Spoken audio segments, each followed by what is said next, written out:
Most people think they know what attracts high-value women. They'll say it's your looks, your income, your lifestyle. But here's what no one's telling you. It's your boundaries.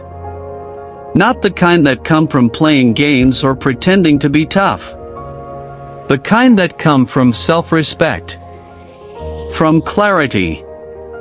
From a man who's done the inner work and knows who he is, with or without her. A high-value man isn't always reachable. Why? Because he's not trying to impress her, he's building something. His time isn't free, it's intentional. He answers messages when he can. He doesn't cancel plans for last-minute requests. And he never sacrifices purpose for attention. This isn't neglect, it's presence. When she feels you have a life that's already rich and full, she doesn't feel rejected, she feels intrigued. She wants to earn a spot in that world.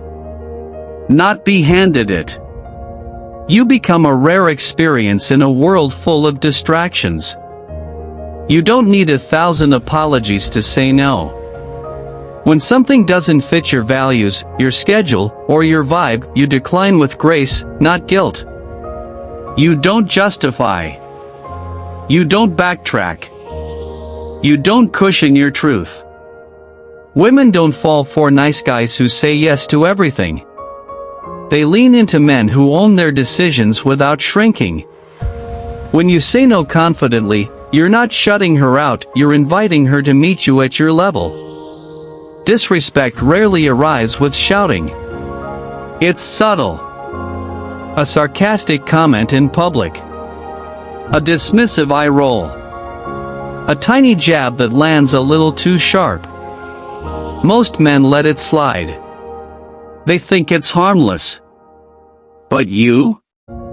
You notice it. You name it. Calmly. Clearly.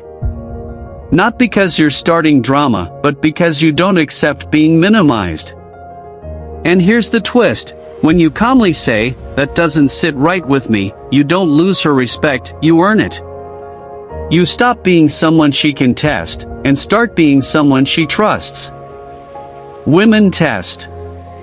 Not to manipulate, but to feel your center. If you flinch, overreact, or collapse under the pressure of a little teasing or challenge, she sees that you're not grounded in yourself. But if you stay calm, smile, maybe even throw back a playful line, you pass the test most men fail.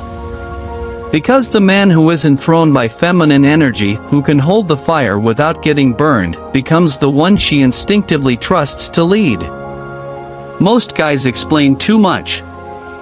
They think over-explaining shows thoughtfulness, but it often reveals insecurity.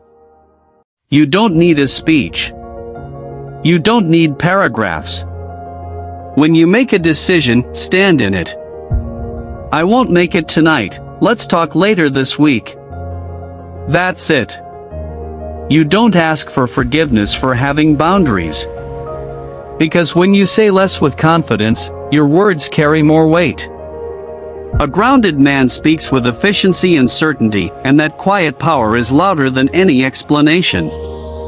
Here's a truth many men avoid. She's not supposed to be your mission.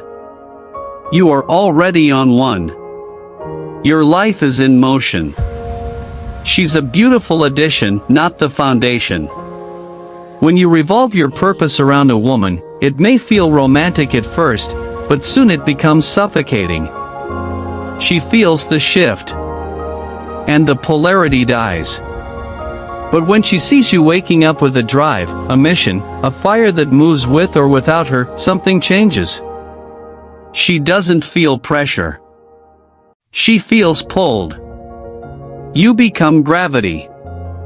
She becomes the orbit. When a woman is emotional, most men try to fix her.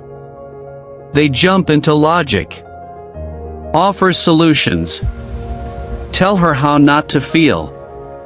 But what she really needs is your presence. Can you sit with her emotion without fixing it? Can you witness her storm without trying to change the weather? That's what real masculine energy does. It doesn't flee, doesn't judge, doesn't repair, it simply stays. When you do that, when you just hold the space, you become the one she trusts most deeply. Not because you solved her problems, but because you didn't run from them. In a world obsessed with oversharing, there's one quality that stands out. Mystery. Not secrecy. Not dishonesty. But the quiet confidence of a man who doesn't reveal everything at once. You don't need to unpack your past, your fears, your dreams on date one. Let her discover you, slowly, intentionally. Because when she has to lean in, ask questions, and earn access to your deeper world, it builds tension. The good kind. The kind that keeps her coming back for more. She doesn't fall for the guy who gives her the full story too soon. She falls for the man who makes her curious. Every boundary you hold sends a message. I know who I am, and I'm not afraid to lose anything that doesn't align with that. And that energy? It's irresistible. Because women don't just respond to your looks or your words, they respond to your standards. You're not trying to win her. You're showing her who you are, and letting her rise to meet you. So ask yourself, which of these boundaries do you need to sharpen? Drop your thoughts in the comments. Which one resonated the most? If this shifted something in you, like the video, subscribe to Motivlux, and hit the bell so you never miss a deep dive into the power of presence, psychology, and purpose.